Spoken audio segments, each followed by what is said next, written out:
in answering questions on comprehension, I have seen learners having a problem in several areas. For example, in giving attitude, finding out attitude.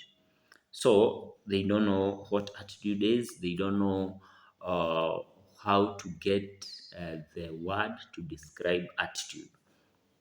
So you get to know that you need to know that adjectives are so many that you can use to describe attitude. These days, verbs are also used, like I had mentioned about condemns. They are also used to describe attitude. And you have to know first what is attitude. When you're talking about attitude, this is the speaker's feelings towards a certain subject. It is the speaker's feelings towards the subject matter. And of course, the speaker will express his feelings using words, talk of adjectives. For example, the speaker may say, the girl is slim. The girl is slim.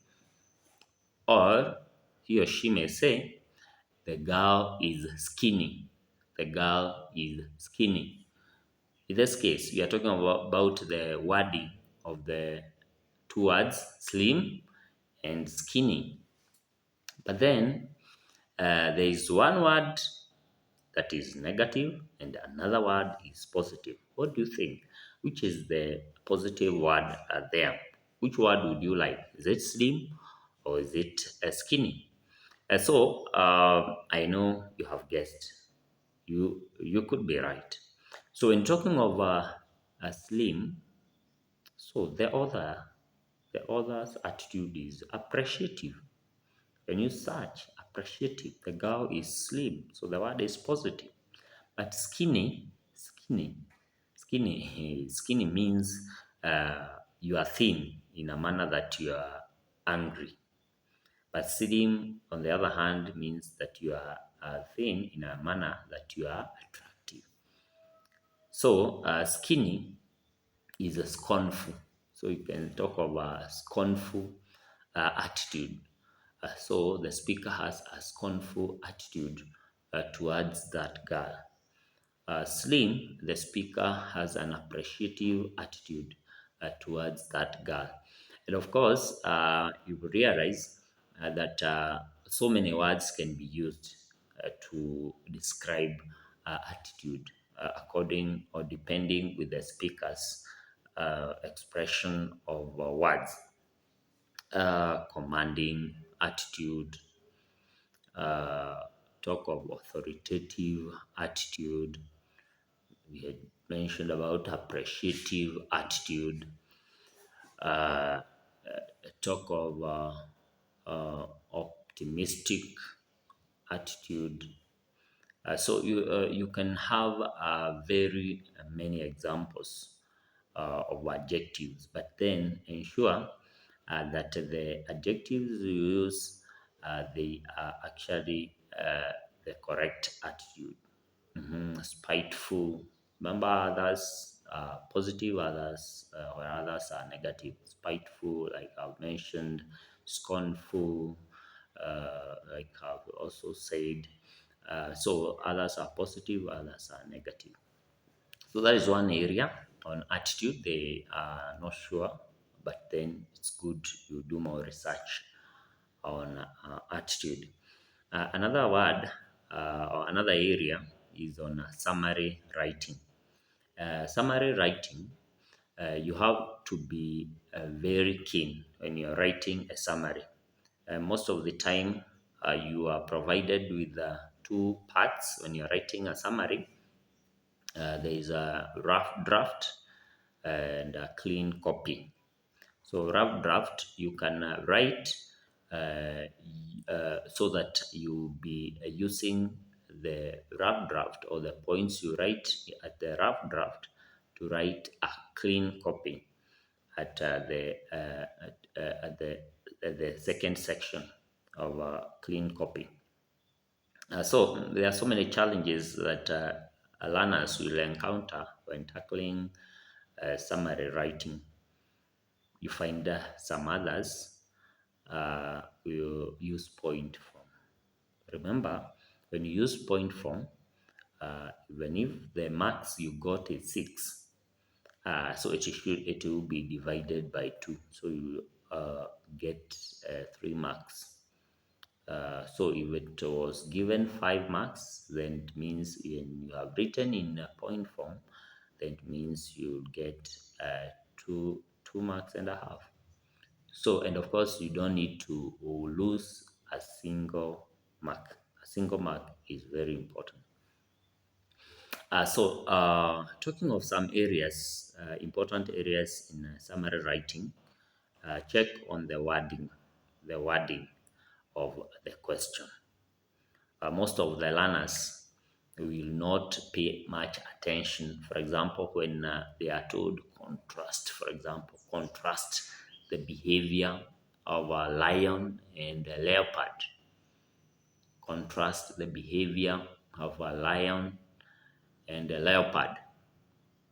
So, as the lions hunt during the day, the leopards hunt, hunt during the night. So, if you don't use such words like while, whereas, but in your summary, then you also lose some marks. So, say, while the leopard hunts at night, the lions hunt during the day. So, you have to use the words, the connectors, the right connectors to bring about contrast if asked. So if it's about similarity, you have to use the word both, in both. So you have to really be keen on the wording of the question. What is the demand of the question? And of course, we say that you pick the statements as they are from the passage. Pick them as they are. Of course, connect them logically using right connectors. Uh, if you have been told in not more than 50 words or in not more than 60 words, so don't exceed 60 words. So let it be +2 or -2, especially when you have been told in about 60 words. It would be +2 or -2 in about 60 words. But when you have been told in not more than 60 words, don't exceed.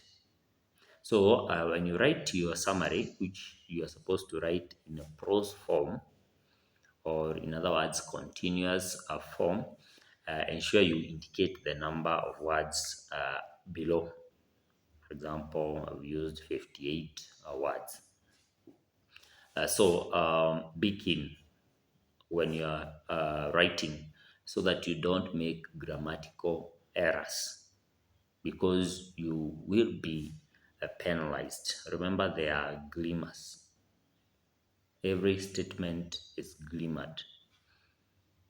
Every statement is glimmered. A quarter mark you lose. Don't lose any mark. Check on the tenses, use of tenses. Uh, is it in agreement? Talk over subject verb agreement. You cannot say that he have gone out.